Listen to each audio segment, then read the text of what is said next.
The Brutes are an extremely interesting faction of the Covenant and species as a whole.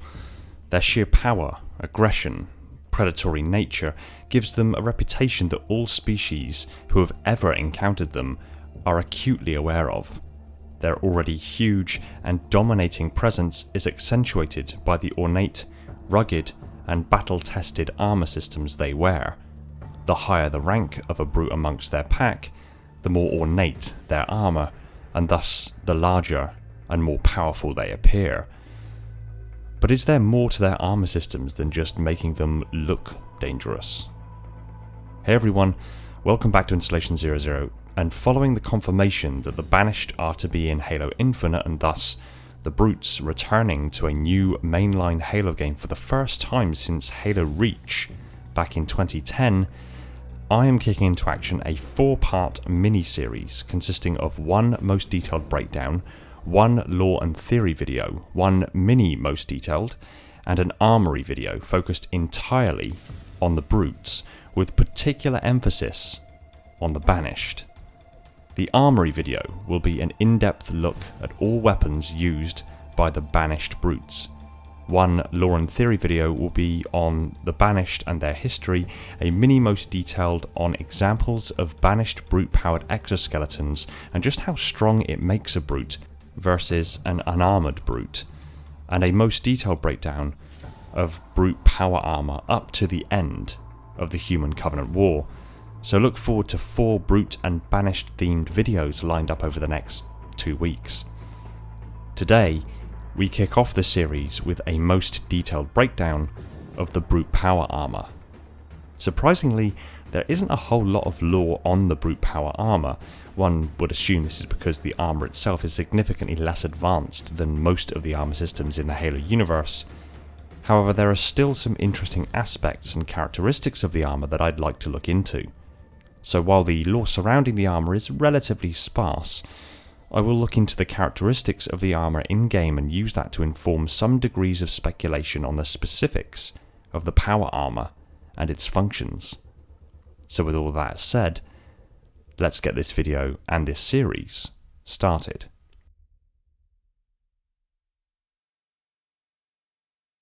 Brute power armour is a highly decorative, rank-denoting body armour worn by the Juralhane, and provides additional protection while simultaneously allowing for quick identification of officers on the battlefield. The armour grants the wearer multi-hit protection from ballistic and energy-based weapons, however, is nowhere near as protective as elite combat harnesses and Mjolnir-powered assault armour. Prior to the Great Schism, Brutes within the Covenant were very poorly armoured, wearing only a basic metal skull cap. The only exception to this was the crew of the Rapid Conversion, who were outfitted with armour more reminiscent of the power armour we see the Brutes wearing since the time of the Great Schism. Brutes were likely only allowed to wear the metal skull cap due to the threat the Brutes posed to the other species of the Covenant, and more accurately, the long-standing rivalry between the elites and Brutes. This gave the elites some degree of peace of mind, considering that should the Brutes become a problem, the elite's superior armour and weapons would ensure they came out on top. Even with this very poor protection, Brutes are powerful and resilient enough that even when completely unarmoured and being shot, Brutes can continue to fight unfazed by the physical injury they are taking. It is generally accepted that Brutes will only stop fighting when they have either been killed, mortally wounded, or sustained sufficient blood and tissue loss that their bodies can no longer maintain sufficient blood pressure and circulation to keep them conscious. Their armour makes them instantly recognisable on the battlefield, and the respective ranks of armour are designed to instill fear in their enemies. Any Marine doesn't particularly enjoy the prospect of coming up against even a low-ranking Brute, but there is something innately terrifying hearing the battle cry of a Brute and turning only to face a mass of matte black armour accented in red sprinting directly for you.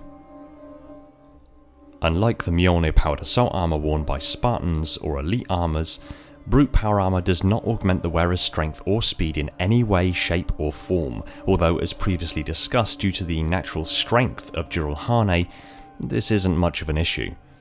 The armor conventionally covers the lower and upper legs, knees, forearms, shoulders, waist, chest and back, a collar around the neck and a helmet, although lower ranking brutes wear torn down and simplified permutations that only cover the lower legs, waist, chest and back, collar and head, and higher ranking brutes wear much more comprehensively covered, ornate and up-armoured variants. The plating is angular and ornately carved no matter what the rank, bearing markings which do appear to be purely aesthetic as opposed to a consequence of functional aspects such as being produced in many smaller pieces that are then connected together. The total weight of the armour plates at a minimum is 1/2 ton, making the armour worn by the brutes the same weight as Mjolnir, but with none of the force amplifying systems and additional functionality offered by the Spartan's characteristic armour. This also puts into perspective how powerful brutes really are, given that they are able to move effortlessly, run at high speed, move efficiently, and jump incredibly large distances, all while wearing 500 kilograms of inert armour. Across the surface of many of the plates are small lights that indicate the primary conduits for the suit's shielding technology, which is quite unlike the shielding of Spartans or elites, but we'll look at that shortly. The armour plating is made of a multi-layer alloy. The exact material used is not specifically stated, although given the Covenant's extensive use of nanolaminar armour, it is likely that the armour plating of the brute power armour is made of this. Nanolaminar means that the varying metals and alloys are layered in a process that makes the materials fully dense, while also layering different atomic structures of metals and alloys in specific orientations and at thicknesses on the sub-micron scale. The reason that the exact alloy that has been used in much of the Covenant armour plating is unknown or cannot be ascertained is because a single sample of a nanolaminar armour plate will have such a plethora of metals and alloys layered on the nanoscale at different orientations that any given sample simply would not meet any known iteration or permutation of any one known element, alloy, or composite. This technique of layering materials on the nanoscale can be employed to create alloys with properties such as improved toughness, strength, thermal properties, and corrosion that are a function of the interfaces in the nanolayers. They can be created using a bath containing multiple metal ion elements. By changing the current at precise moments to select a different element, it can create a layered structure. Some nanolaminar alloys have shown 8 times the resistance of carbon steels to degradation, and in some cases, no measurable degradation whatsoever. This also explains how the power armor permutations can be colored so dramatically different from rank to rank, but also show very little in the way of noticeable wear and tear. The exact desired color of the armor plating is ascertained simply by which metal, alloy, or compound makes up the outermost layers of the nanolaminar plating, as all elements reflect, refract, and absorb different wavelengths of light, and the final heat treatment to the outer layers, with changes in the structure resulting in different wavelengths of light refraction, based on the combination overlap of the states of ferrite, austenite, cementite, and pearlite. The armor plating is usually made up of an outer and inner plate, separated by a gap where the conduits for plasma run throughout the plating. One of the desired properties of the nanolaminar alloy is an extreme level of thermal insulation. It is unknown exactly how this is achieved, but since the armor conduits contain plasma or a superheated gas, it is logical that the armor plate shield the wearer from this heat. This is also likely the function of the underarmor suit that the brutes wear, but we'll get to that.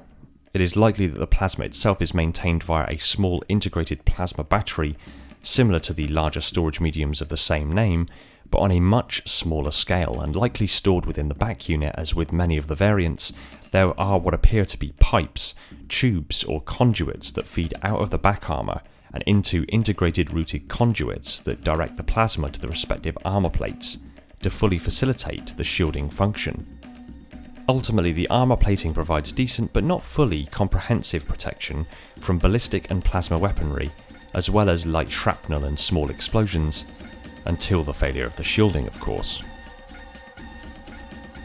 The shielding of the brute power armors are very different from practically all examples of energy shield technology thus far witnessed in use by any faction of the galaxy.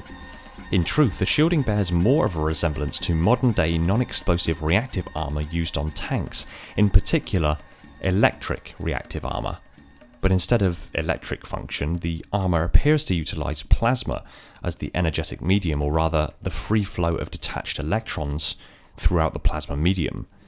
But let's pace those terms out so we can fully understand and appreciate the shielding. Electric reactive armor is made up of two or more conductive plates separated by an air gap or by an insulating material, creating a high power capacitor.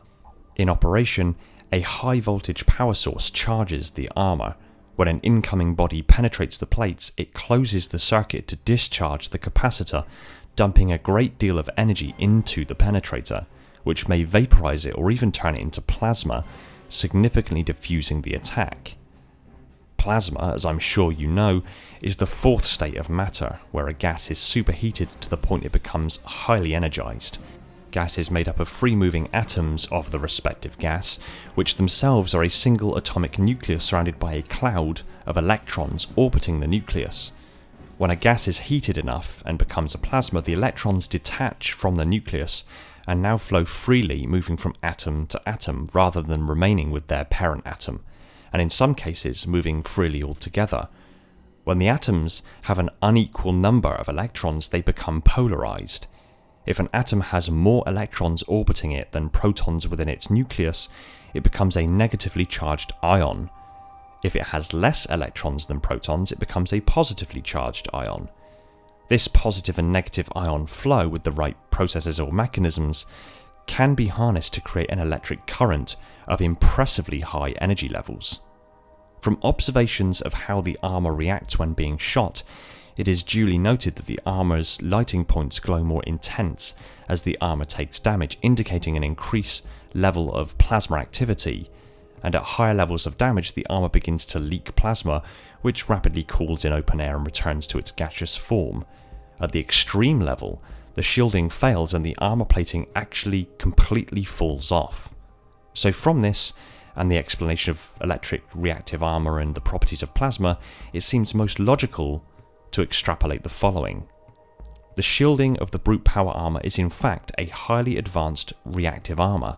The nanolaminar alloy plates are made of an inner and outer plate separated by a gap. The armor contains a plasma from which positive and negative ions are respectively captured and routed to the inner or outer plate depending on its polarity.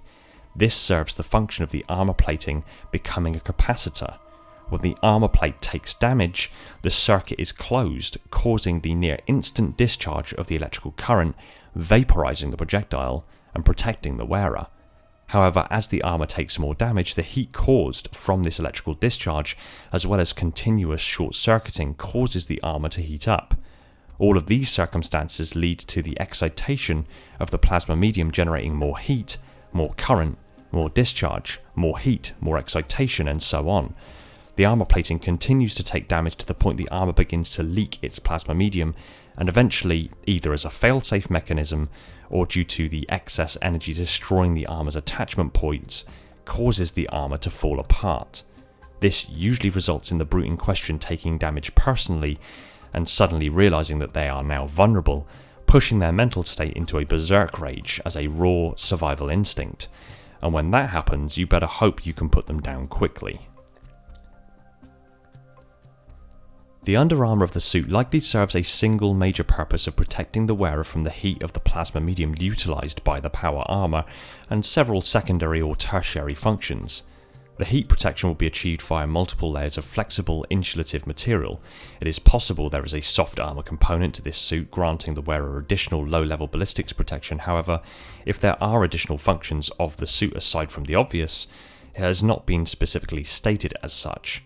The suit only covers the center of mass and the upper limbs, and varies in color depending on the rank and variant of the armor being worn, and apart from that, very little else is known of its features and functions.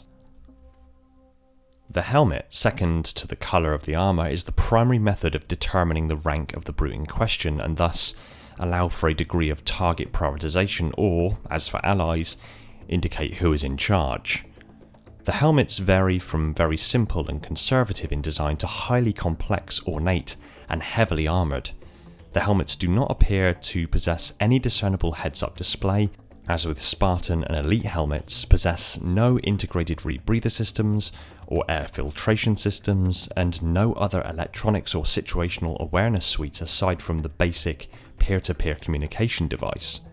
The helmets are extremely heavy and can take numerous sustained shots from high velocity and armour-piercing rounds before failing.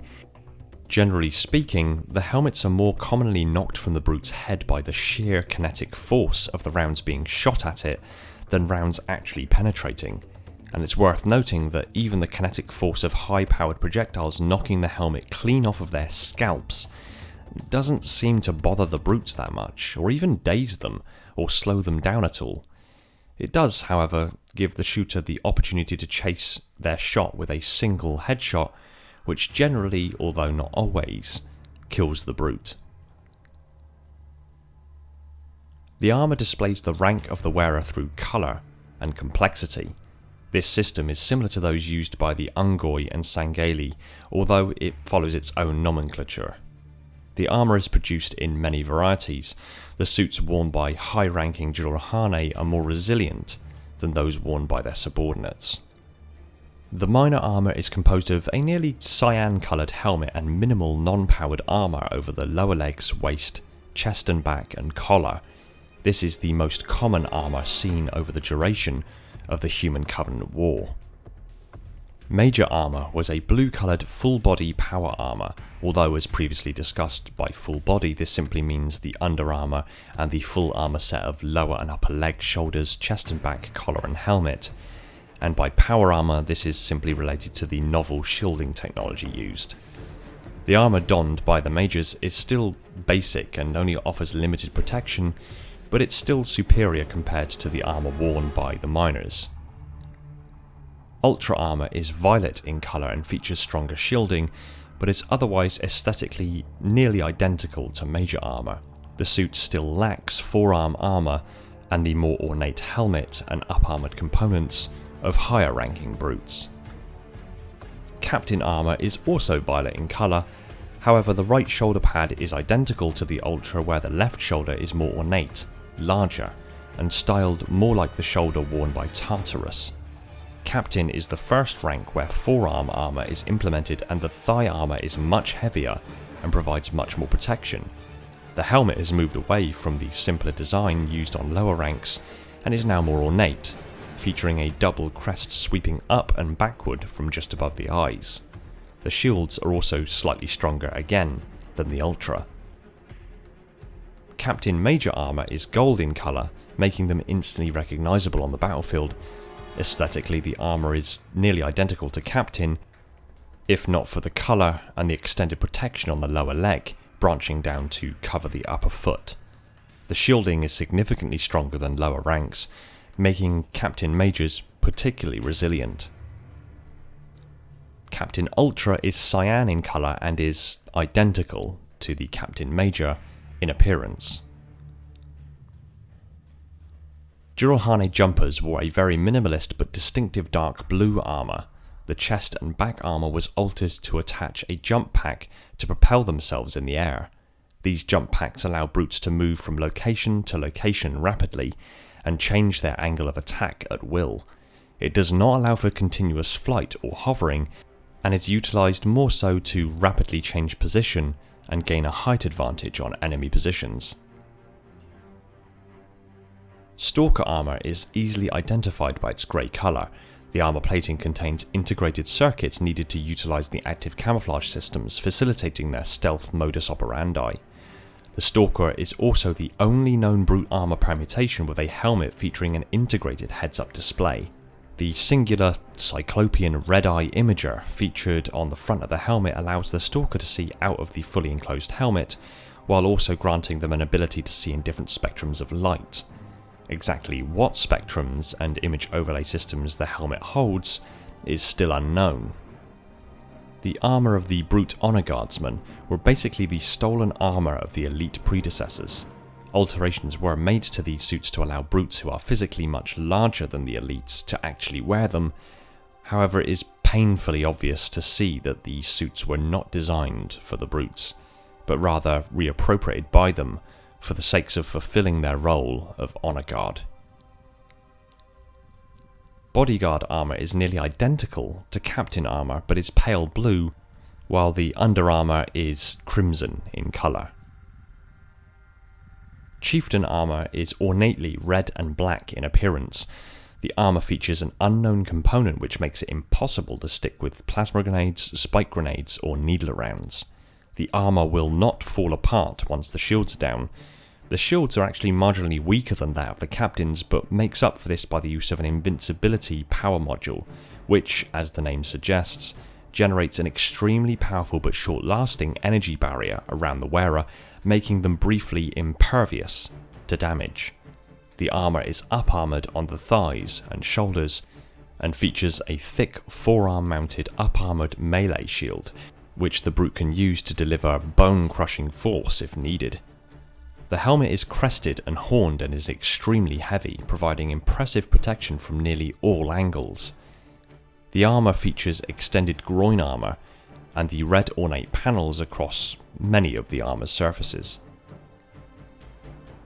Instead of the black and red armor worn by chieftains, War Chieftain's armor is gold, highly ornate and decorative, features up-armored panels. The helmet's head crest are also more ornate, with a larger forehead spike featuring a split V shape lined with the spikes, and a smaller Y-shaped horn forward on the helmet. This armor is designed to stand out and to inspire fear and intimidation in their enemies. Brute power armor, while by Covenant standards is relatively primitive and lacking in full protection, is still an impressive and highly intimidating set of armor systems. The novel energy shield systems are very effective and, with further developments and innovations, could become extremely powerful indeed. The brute's natural strength and resilience offsets the armor's drawbacks, and given the recent developments of brute culture and appropriation of foreign technologies to further their interests, I really wouldn't be surprised to find some massive steps forward in the sophistication and power of future brute personal armor systems. If the brutes keep going the way they are, they could genuinely become a major threat to practically every species in the galaxy. Let's just hope they don't realise that yet. Thanks for watching. Stick your comments down below, I look forward to what you have to say. I want to give a quick shout out to my patrons: Neek the Silent Cartographer, Brian, Sebastian, Red Sea, Darian, Stalker of the Realms, Falcon X003, Alvin, DW, Flaming Halo and the Revanche, the Holders of the Mantle, my glorious Reclaimers, my loyal Metarchs, and all the other patrons that have jumped aboard to support the channel. You guys are awesome, and all of this wouldn't be possible without you. If you like Halo lore discussed to insane levels of detail, hit that subscribe button and the little bell icon so you're told the second a new video hits the shelves, especially if you're interested in this 4-part series. Be sure to support us on all major social media channels, including Discord, and if you really love the channel, consider heading over to Patreon and supporting the channel over there. It would mean the world to me. It would free up more of my time for me to put into this content and other Halo related goodness. Take it easy everyone, and find peace in the domain.